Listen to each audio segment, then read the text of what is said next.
Hello दोस्तों, नमस्कार। कैसे आप सभी लोग? आई होप कि आप अच्छे होंगे, स्वस्थ होंगे। दोस्तों, आज मैं आपके लिए हरियाणा जीके का यानी हरियाणा के भूगोल से संबंधित एमसीक्यू क्वेश्चन लेके आई हूँ, जो कि बार बार परीक्षाओं में पूछे गए क्वेश्चन हैं। आज की वीडियो का शुरुआत हम जय मां सरस्वती का नाम लेकर करते हैं। दोस्तों, अगर आपको हरियाणा जीके के प्रैक्टिस सेट लगा कर देखने हो तो हमारे चैनल पे क्या प्रैक्टिस सेट चले हुए हैं। अब तक हमारे 22 प्रैक्टिस सेट हो चुके हैं और आप लगाकर देखना कि आपके कितने सही हो रहे हैं। फर्स्ट नंबर क्वेश्चन दे रखा है दोस्तों, हरियाणा राज्य का क्षेत्रफल कितना है। तो सबसे पहले हमें ये पता होना चाहिए कि हरियाणा का गठन कब होता है। हरियाणा का गठन होता है 1 नवंबर 1966 को। क्या है, हमारे हरियाणा का गठन होता है। और कब, किस संविधान संशोधन के तहत होता है? 18वें संविधान संशोधन के तहत होता है। और कौन से नंबर का राज्य बनकर आता है? 17वां राज्य बनकर आता है। तो इससे पहले भी राज्य बना होगा, क्या पता है उससे संबंधित क्वेश्चन पूछ ले। तो 1 दिसंबर, क्या है, 1 दिसंबर 1963 को भारत का कौन सा राज्य बनता है? नागालैंड राज्य बनता है। और कौन से नंबर का राज्य बनता है? 16 नंबर का राज्य बनता है। और अगर 19 यानी 18वें नंबर का राज्य पूछ ले तो हिमाचल प्रदेश बनता है। कौन सा बनता है? हिमाचल प्रदेश बनता है। और बनता कब है? ये बनता है 25 जनवरी 1971 को बनता है। कब बनता है? 25 जनवरी 1975 को हमारा हरियाणा यानी हिमाचल प्रदेश राज्य बनता है। सबसे पहले हरियाणा का गठन कब हुआ? 1 नवंबर 1966 को। कब हुआ? 1 नवंबर 1966 को। कौन से संविधान संशोधन के तहत हुआ? 18वें संविधान संशोधन के तहत हुआ।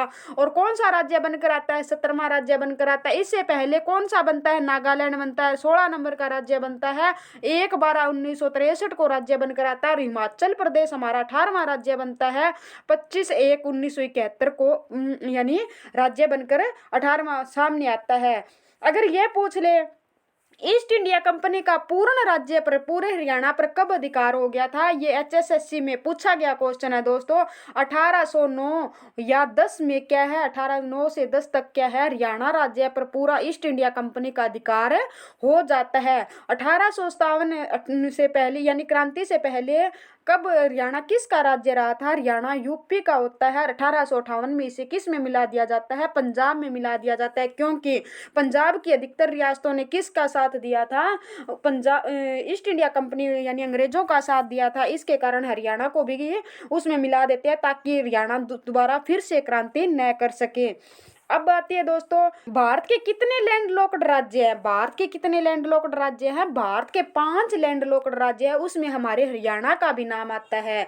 या सथल लैंड लॉक्ड को हम क्या बोलते हैं, कई बार ऐसे भी दे देता है सथल अवरुद्ध राज्य। तो हमारा हरियाणा क्या है? लैंड लॉक्ड या सथल अवरुद्ध राज्य हो गया। भारत के 5 राज्य हैं। एक एमपी हो गया, मध्य प्रदेश हो गया, दूसरा हो गया झारखंड, क्या हो गया? झारखंड हो गया। और फिर क्या हो गया? छत्तीसगढ़ हो गया। छत्तीसगढ़ हो गया। छत्तीसगढ़ के बाद दोस्तों कौन सा हो गया? तेलंगाना हो गया। कौन सा हो गया? तेलंगाना हो गया। तेलंगाना के बाद दोस्तों कौन सा हो गया? हमारा हरियाणा हो गया। ये भारत के क्या है? लैंड लॉक्ड राज्य कौन कौन से हो गए? एमपी, झारखंड, छत्तीसगढ़, तेलंगाना और हरियाणा। ये सारे के सारे लैंड लॉक्ड राज्य। अगर इन्हीं में से पूछ ले कि भारत का सबसे छोटा लैंड लॉक्ड राज्य कौन सा है, तो हमारा हरियाणा भारत का सबसे छोटा लैंड लॉक्ड राज्य रहने वाला है। अगर एक बार एचएसएससी ने यह क्वेश्चन पूछा था कि हरियाणा का क्षेत्रफल लगभग किस देश के बराबर है, तो दोस्तों किस देश के बराबर है? डेनमार्क के बराबर क्या है लगभग इसका क्षेत्रफल रहने वाला है। नेक्स्ट क्वेश्चन पे चलते हैं। अरावली की श्रृंखलाएं हरियाणा के निम्न भाग में स्थित है, उत्तरी में, दक्षिणी में, पूर्वी में, पश्चिमी में। तो दोस्तों ये कहाँ पे रहने वाली है? हमारी अरावली की पर्वत श्रृंखला हमारे दक्षिण भाग में रहने वाली है। इसका भी हमारा राइट आंसर हो जाएगा। नेक्स्ट क्वेश्चन पे चलते हैं। मोरनी हिल्स में स्थित करोह नामक चोटी समुद्र तल से ऊंचाई है 1014 मीटर, 1214 मीटर, या 1514 मीटर, या 1114 मीटर। तो इसका हमारा राइट आंसर दोस्तों क्या हो जाएगा? 1514 मीटर रहने वाली है। शिवालिक की पहाड़ियां ना दोस्तों उन्हीं को किस नाम से जानते हैं हम? उन्हें ही मोरनी की पहाड़ियों से जानते हैं। शिवालिक की पहाड़ियों को किसके नाम से जानते हैं? मोरनी की पहाड़ियों। और ये करोह की चोटी कौन सी रहने वाली है? ये हमारी शिवालिक की पहाड़ी में रहने वाली हरियाणा की सबसे ऊंची चोटी है। इस चोटी का नाम क्या है? करोह नाम चोटी है। अगर इसकी ऊंचाई एचएससी ने तो मानी है 1514 मीटर। कितनी मानी है? 1500। लेकिन इसकी रियल में ऊंचाई पूछ ले तो आपसे कितनी है? 1467 मीटर रियल में है। हमें दोनों याद रखनी है। अगर ये ऑप्शन में ना हो तो हमें इसको टिक करके आना है। हरियाणा का एकमात्र हिल स्टेशन कहाँ पे हमारा, मोरनी पहाड़ी में पड़ता है। नेक्स्ट क्वेश्चन, और मोरनी की पहाड़ियां हमारे पंचकुला, अंबाला, यमुनानगर में क्या है, फैली हुई है। नेक्स्ट क्वेश्चन, हरियाणा राज्य का अक्षांशीय विस्तार है, हरियाणा राज्य का अक्षांशीय विस्तार है 22 डिग्री से 37 मिनट से, या 24 डिग्री से 54 मिनट, या 27 डिग्री से 39 मिनट से, या 30 डिग्री से 55 मिनट, या 27 डिग्री से 55 मिनट से, या 27 डिग्री 30 मिनट से है। अक्षांशीय विस्तार पूछा है दोस्तों। हमारे ग्लोब में क्या है, ऐसे इस प्रकार का हमारा ग्लोब हो गया। इसमें क्या है, बीचों बीच एक रेखा काटती है, उसे क्या कहते हैं, भूमध्य रेखा के नाम से जानते हैं। ऊपर वाला हिस्सा हमारा कौन सा कहलाता है, उत्तरी गोलार्ध कहलाता है, और नीचे वाला हिस्सा हमारा क्या होता है, दक्षिण गोलार्ध कहलाता है। तो इसमें क्या है दोस्तों, भारत के मैप में, अपने ग्लोब में देखा होगा, इस प्रकार की क्या है, देशांत अक्षांशीय रेखाएं चलती है।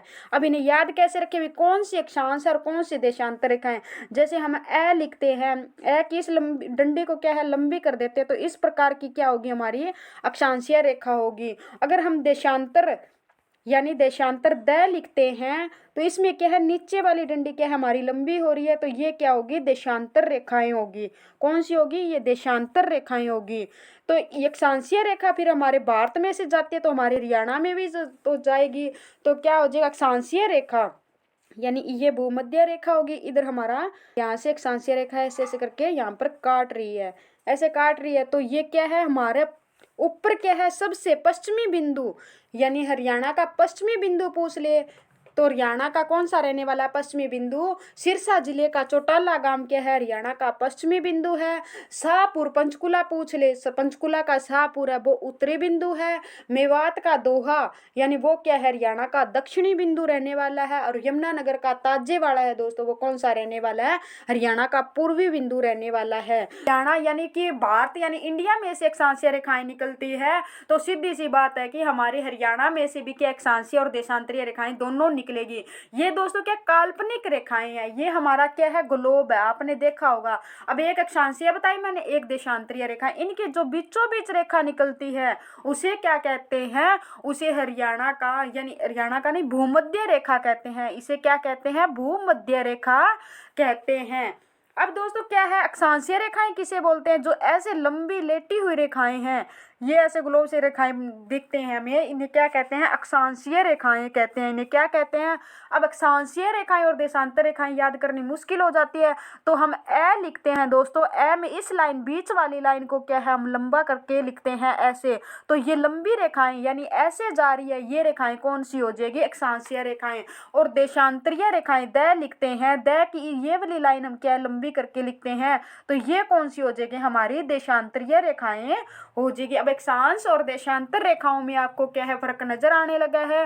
तो अब चलते हैं कि हमारे हरियाणा में अक्षांशीय रेखाएं, सबसे पहले आपको पता होना चाहिए कि हरियाणा में क्या है, हरियाणा के उत्तर में यानी सबसे पहले यहाँ पे कौन सी आती है, हमारी पूर्व आती है दिशा, यहाँ पे पश्चिमी दिशा आती है, यहाँ पे उत्तर दिशा आती है, और यहाँ पे हमारी दक्षिण दिशा आती है। अगर हरियाणा का सबसे पूर्वी बिंदु पूछ ले तो कौन सा है, यमुनानगर का क्या है, यमुनानगर का ताजेवाड़ा गांव रहने वाला है। यमुनानगर का यानी ताजेवाड़ा गांव रहने वाला है। अगर पश्चिम बिंदु पूछ ले हरियाणा का, तो सिरसा जिला का जो चौटाला गांव है वो क्या है, हरियाणा का पश्चिमी बिंदु रहने वाला है। हरियाणा का क्या है, पश्चिमी बिंदु रहने वाला है। अगर उत्तरी बिंदु पूछ ले तो पंचकुला का शाहबाद गांव है, वो क्या है, हरियाणा का पश्चिमी यानी उत्तरी बिंदु रहने वाला है। अगर दक्षिणी बिंदु पूछ ले, अगर आपसे दक्षिणी बिंदु पूछ ले तो हरियाणा का दक्षिणी बिंदु कौन सा हो जाएगा, मेवात का दोहा गांव पड़ता है दोस्तों, ये क्या है, हरियाणा का सबसे दक्षिणतम बिंदु है। हरियाणा का पश्चिम बिंदु पूछ ले तो आपको सिरसा जिला का चौटाला गांव रहने वाला है। पूर्वी बिंदु पूछ ले हरियाणा का तो कौन सा, यमुनानगर का ताजेवाड़ा बाग रहने वाला स्थान है। अगर पंचकुला का पूछ ले आपको तो पंचकुला का शाहपुर क्या हमारा ये रहने वाला है। और मेवात का कौन सा रहने वाला है, मेवात का हमारा दोहा रहने वाला है। अब ये अक्षांशीय रेखाएं दोस्तों ऐसे जा रही है, अक्षांशीय रेखाएं लंबी जा रही है। एक तो अब मैंने अभी आपको बता के आई हूँ कि उत्तर में हमारा कौन सा जिला पड़ता है, उत्तर में गांव पड़ता है, पंचकुला का कौन सा पड़ता है, शाहपुर गांव पड़ता है। और नीचे दोहा पड़ता है, मेवात का कौन सा पड़ता है, दोहा दक्षिण, यानी ये उत्तर होगी, इसकी अपोजिट कौन सी होगी, दक्षिण होगी। अब इन दोनों जिलों को क्या अक्षांशीय रेखाएं क्या है, टच करके निकलती है, इसके बीच में से निकलती है, लेकिन हमने आखिरी और पहली क्या है रेखा लेनी है। अब ये कौन सी कितने डिग्री पर क्या है इनको टच करके निकलती है, तो पंचकुला के शाहपुर गांव को 30 डिग्री से 55 मिनट, 55 मिनट की जगह कई बार हमें 35 मिनट मिल सकता है। तो इतने पर तो क्या है, पंचकुला के इसके शाहपुर गांव को टच करती है, किसको करती है, पंचकुला के शाहपुर गांव को टच करती है। और दोहा गांव को पूछ ले, द से यानी द से 2 याद रखेंगे, दोहा से 27 डिग्री से कितने डिग्री पर रहने वाली है, 39 मिनट तक, 39 मिनट के ऊपर क्या है टच करके निकलती है, 39 मिनट पर, ऐसे याद रखना। शाहपुर पंचकुला के कितने पर है, 30 डिग्री से 55 मिनट तक टच करके निकलती है, या 35 भी हो सकता है। और दोहा में यानी मेवात का क्या है, दोहा रहने वाला, उसे अक्षांशीय रेखा कितने डिग्री पर टच करते हैं, 27 डिग्री 39 मिनट पर टच करके निकलती है। अब फिर सीधी सी बात है, अक्षांशीय रेखा टच की है, वहां पे देशांतर रेखा भी टच की है। देशांतर रेखा मैंने बताई थी आपको, ऐसी लंबी रेखाएं होती है। तो यहाँ पर कौन सा, सिरसा जिला का कौन सा रहने वाला है, सिरसा जिला का चौटाला गांव रहने वाला है, कौन सा, चौटाला, यहाँ पे ताजेवाड़ा गांव रहने वाला है। तो यहाँ पे अब दोस्तों क्या है, सिरसा जिला को कौन से डिग्री पर यानी टच करके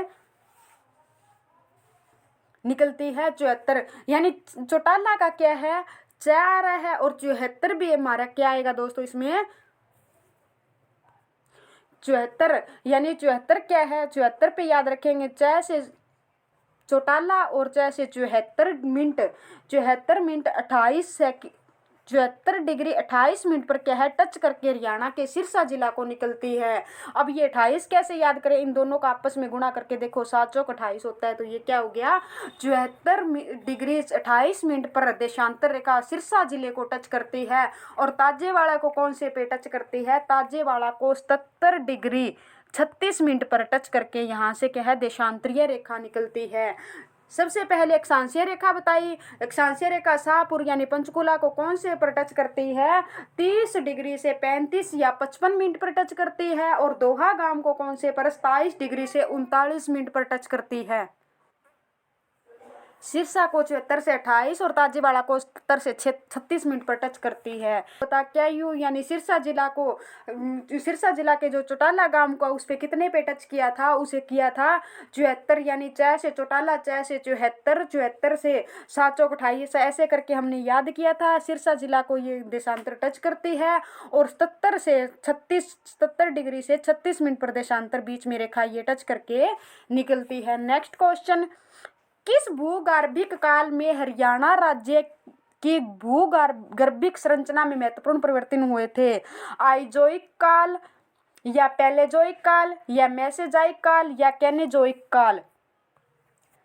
भूगर्भिक काल का प्रथम चरण किसे कहा जाता है दोस्तों, प्रथम चरण पैलेजोइक काल को कहा जाता है। इसे कैसे याद करेंगे, पै से पैलेजोइक और पै से क्या है प्रथम हो गया। इसमें क्या है कोई परिवर्तन नहीं हुए थे, इसमें नो चेंज, इसमें कोई चेंजिंग नहीं हुई।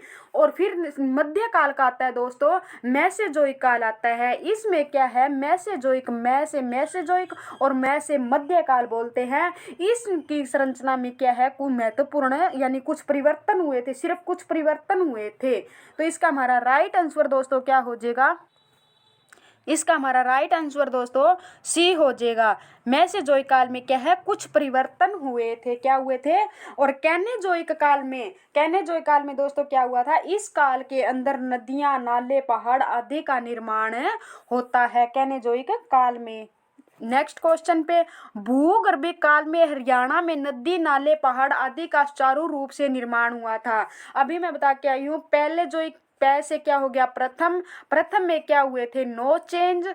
और मैसेजोइक काल में क्या हुआ था मध्य काल था, इसमें क्या हुआ था थोड़ा बहुत परिवर्तन हुआ था। और कैनेजोइक काल में क्या हुआ था नदियां, नाले, पहाड़ का क्या हुआ था निर्माण हुआ था। नेक्स्ट क्वेश्चन, मोरनी हिल्स के निकट स्थित जिला है भिवानी, पंचकुला, हिसार, सिरसा। तो हमारा क्या हो जाएगा पंचकुला, इसका राइट आंसर हो जाएगा।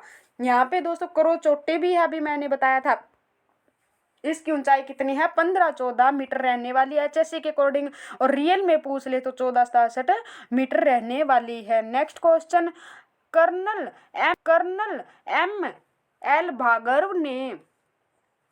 भार्गव ने हरियाणा के किस भाग को समुद्र छूता था, ये बताया है। पूर्वी भाग को, पश्चिमी भाग को, उत्तरी भाग को, दक्षिणी भाग को। तो इसका हमारा राइट आंसर क्या हो जाएगा, दक्षिण भाग को छूता था। नेक्स्ट क्वेश्चन, हरियाणा एक लैंड लॉक्ड राज्य है जो कि निम्न बीच में स्थित है, यानी किन के बीच में स्थित है, तो ये बहुत देश अक्षांशीय रेखाएं यहाँ पे दोस्तों पूछ रखी है। कौन सी रेखाएं पूछ रखी है, अक्षांशीय रेखाएं यहाँ पे पूछ रखी है, जो कि शाहपुर को टच करती है अक्षांशीय रेखाएं पंचकुला के, और एक क्या है मेवात के दोहे गांव को क्या है अक्षांशीय रेखाएं टच करती है। शाहपुर गांव को कितने पे बता के आई थी मैं, 30 डिग्री से 35 या 55 मिनट पर टच करती है, और दोहा गांव को कितने पे टच करती है, दह से दोहा 27 मिनट से 39 मिनट। डी इसका राइट आंसर रहने वाला है। लैंड लॉक्ड राज्य है जिस। नेक्स्ट क्वेश्चन, हरियाणा के किन जिलों की सीमाएं किसी अन्य प्रदेश को स्पर्श नहीं करती है, यानी रोहतक, हिसार, रोहतक, जींद, जींद फतेहाबाद या दादरी रोहतक। तो चरखी, दादरी और रोहतक दो ऐसे जिले हरियाणा के जो किसी भी राज्य को टच नहीं करते हैं, किसी भी राज्य की सीमा को टच नहीं करते हैं। नेक्स्ट क्वेश्चन, हरियाणा का कौन सा जिला जिसकी सीमाएं हरियाणा के सर्वाधिक जिलों से लगती है, फतेहाबाद, रोहतक, जींद, भिवानी, यानी ऐसा कौन सा जिला है, जींद जिला लगता है दोस्तों। कौन सा, जींद जिला लगता है। इसकी 7 राज्यों के साथ सीमा लगती है, 7 राज्यों के साथ, और रोहतक की कितनों के साथ लगती है, 6 यानी जिलों के साथ, सॉरी राज्यों नहीं दोस्तों, जिलों के साथ लगती है। और सिरसा और पंचकुला एकमात्र ऐसे 2 जिले हैं जो हरियाणा के एक एक जिले को टच करता है। सिरसा हरियाणा के फतेहाबाद जिले के साथ क्या है अपनी सीमा बनाता है, और पंचकुला किसके साथ बनाता है, अंबाला के साथ अपनी सीमा बनाता है। नेक्स्ट क्वेश्चन, हरियाणा के 7 कितने राज्यों की, 7 है दोस्तों, कितने राज्यों की सीमा लगती है, हरियाणा के साथ 5 राज्यों की सीमा लगती है, और 2 केंद्र शासित प्रदेश की सीमा लगती है। केंद्र शासित प्रदेश कौन से रहने वाले हैं, चंडीगढ़, CH यानी चंडीगढ़, और D से दिल्ली, ये इन दोनों की क्या है केंद्र शासित प्रदेश के साथ सीमा लगती है। हरियाणा का पंचकुला एकमात्र ऐसा जिला है जो चंडीगढ़ के साथ हमारी सीमा साझा करता है, और दिल्ली को हरियाणा क्या है तीनों ओर से घेरा हुआ है, सिर्फ पूर्व की ओर हरियाणा को क्या है, दिल्ली को हरियाणा टच नहीं करता है, और तीनों तरफ क्या है हरियाणा की सीमा दिल्ली के साथ लगती है। 5 राज्य, अब 5 राज्य कौन कौन से हो गए, सबसे पहले आता है हमारा राजस्थान, सबसे क्या आता है राजस्थान, राजस्थान के बाद आता है पंजाब, पंजाब के बाद आता है हमारा यूपी, यूपी के बाद में आता है यूके, यूके के बाद में आता है HP। इतने राज्यों के साथ यानी राजस्थान, पंजाब, उत्तर प्रदेश, उत्तराखंड, हिमाचल प्रदेश, इन सब के साथ हमारी क्या है 5 राज्यों के साथ सीमा लगती है। राजस्थान के साथ हमारे क्या है 7 जिले, और राजस्थान के 8 जिले 78 का कोड बनाता है। पंजाब और यूपी के साथ कितने कितने का बनाता है 76 का कोड बनाता है, और उत्तराखंड के साथ कितने का बनाता है 11 का कोड बनाता है, और हिमाचल प्रदेश के साथ 32 का कोड बनाता है। यानी इनमें क्या है सबसे पहले 7 यानी 7 हमारे जिले, 8 राजस्थान के, 7 हमारे, 6 पंजाब के, यानी 1 हमारा, 1 उत्तराखंड का, 3 हमारे, 2 हिमाचल प्रदेश के, ऐसे जिले इनकी सीमा लगती है। नेक्स्ट क्वेश्चन, हरियाणा का शाब्दिक अर्थ है दूध दही का खाना, भगवान का आना, श्री कृष्ण का जन्म या हरियाली। तो इसका हमारा राइट आंसर दोस्तों क्या हो जाएगा, भगवान का आना, भी हमारा right answer. Next question, Haryana का मध्य स्थित क्षेत्र है, मध्य स्थित क्षेत्र बताना है दोस्तों कौन सा होता है, कैथल है, रोहतक है, भिवानी है, जींद है। तो इसका हमारा राइट आंसर दोस्तों क्या हो जाएगा, जींद। जींद एक ऐसा हरियाणा का जिला है जिसके साथ सर्वाधिक जिलों की, हरियाणा के खुद के ही 7 जिले इसके साथ क्या है सीमा बनाते हैं, और रोहतक के साथ कितने बनाते हैं 6 जिले सीमा बनाते हैं। और कैथल, कैथल की स्थापना मैंने बताई थी 1/11/1979 को होती है, और रोहतक क्या है 1/11/1966 को क्या है इसकी स्थापना हुई थी। इसके बाद क्या होता है दोस्तों, कैथल को नवग्रह कुंड के कारण छोटी काशी कहा जाता है, और भिवानी को क्या मंदिरों की दिखता होने के कारण क्या है छोटी काशी कहा जाता है, और रोहतक जींद को क्या है, हरियाणा का हृदय भी कहा जाता है। अगर जींद ऑप्शन में ना हो तो क्या हम किसके साथ चले जाएंगे, रोहतक के साथ चले जाएंगे। रोहतक को और क्या कहा जाता है, एजुकेशन हब कहा जाता है। और एजुकेशन सिटी पूछ ले तो आपकी कौन सी हो जाएगी, सोनीपत हो जाएगी। कौन सी हो जाएगी, सोनीपत हो जाएगी। नेक्स्ट क्वेश्चन, हरियाणा का क्षेत्र जो दिल्ली एनसीआर के अधीन आता है। अब सबसे पहले हमें एनसीआर की स्थापना देखनी है। एनसीआर की स्थापना कब होती है, 1985 में क्या है, एनसीआर की स्थापना होती है। एनसीआर किसे कहा गया है, किसे कहा गया है, दिल्ली के आसपास के क्षेत्र को क्या है, एनसीआर कहा गया है। दिल्ली एक राष्ट्रीय राजधानी क्षेत्र भी और एक केंद्र शासित प्रदेश भी है। भारत में कितने हैं, 9 केंद्र शासित प्रदेश हैं, जिसमें दिल्ली और पांडुचेरी में क्या है, विधानसभा है। क्या है, जिसमें दिल्ली और पांडुचेरी में क्या है, विधानसभा है। एनसीआर के अंदर यानी भारत का सबसे बड़ा क्षेत्र पूछ ले भी क्षेत्रफल की दृष्टि से तो हमारा कौन सा हो जाएगा, एनसीआर ही हो जाएगा। और एनसीआर की फुल फॉर्म क्या होती है, नेशनल कैपिटल रीजन क्या है, ये इसकी फुल फॉर्म होती है। एनसीआर की फुल फॉर्म, इसकी स्थापना कब होती है, 1985 में होती है। और दिल्ली के आसपास के क्षेत्र को क्या है, एनसीआर कहा गया है। एनसीआर के अंतर्गत क्या आता है, हरियाणा के भी जिले शामिल हैं, यूपी के जिले भी शामिल हैं और राजस्थान के भी क्या है, इन सभी के तीनों के क्या है, कुछ एक जिले शामिल हैं। अब ये बताना है कि हरियाणा के कौन से जिले एनसीआर के अधीन आते हैं, तो कौन से आते हैं, रोहतक, सोनीपत, करनाल। क्या आती है, रोहतक की महम तहसील है वो क्या है, इसे अब एनसीआर से बाहर कर दी गई। कब कर दी गई थी, 8 जुलाई 2022 को क्या है, एनसीआर से हरियाणा के कई जिले बाहर हुए हैं। कौन कौन से हुए हैं, जींद को भी बाहर कर दिया गया है और भिवानी महेंद्रगढ़ भी बाहर, चरखी दादरी करनाल भी इनको क्या है, बाहर कर दिया गया है। करनाल भी क्या हो गया, अब बाहर हो गया है। कलानौर एनसीआर में शामिल किया गया है। क्वेश्चन पे चलते हैं, कोटला पहाड़ी स्थित है। कोटला पहाड़ी हमारे कहाँ पे स्थित है, मेवात में क्या है, कोटला पहाड़ी स्थित है। नेक्स्ट क्वेश्चन, भौगोलिक दृष्टि से हरियाणा को कितने प्राकृतिक खंडों में विभाजित किया गया है। अगर हरियाणा को भौगोलिक दृष्टि से पूछ ले तो हरियाणा को कितने खंडों में विभाजित किया गया है, हरियाणा को 5 खंडों में विभाजित किया गया है। नेक्स्ट क्वेश्चन, जलोढ़ मैदान हरियाणा के किस जिले में विस्तृत नहीं है। जलोढ़ के मैदान दोस्तों वही कहा जाता है जो नदी के आसपास के यानी जो मिट्टी बहा कर लाकर उस मैदान में जम जाती है, उस मैदान को क्या है, जलोढ़ का मैदान कहते हैं। और नदी के आसपास के दूर के क्षेत्र को क्या कहा जाता है, बांगर कहा जाता है। जहाँ पर प्राचीन समय में तो नदी बहती थी लेकिन वर्तमान में वहां पर कोई नदी नहीं बहती है, उस मैदान को बांगर का मैदान कहा जाता है। अगर बांगर की राजधानी पूछ ले तो क्या किसे कहते हैं, उचाना, जो कि जींद के अंदर तहसील है, उसे क्या कहा जाता है, बांगर की राजधानी कहा जाता है। और वीरेंद्र सिंह क्या है, उचाना के चौधरी हुआ करते थे।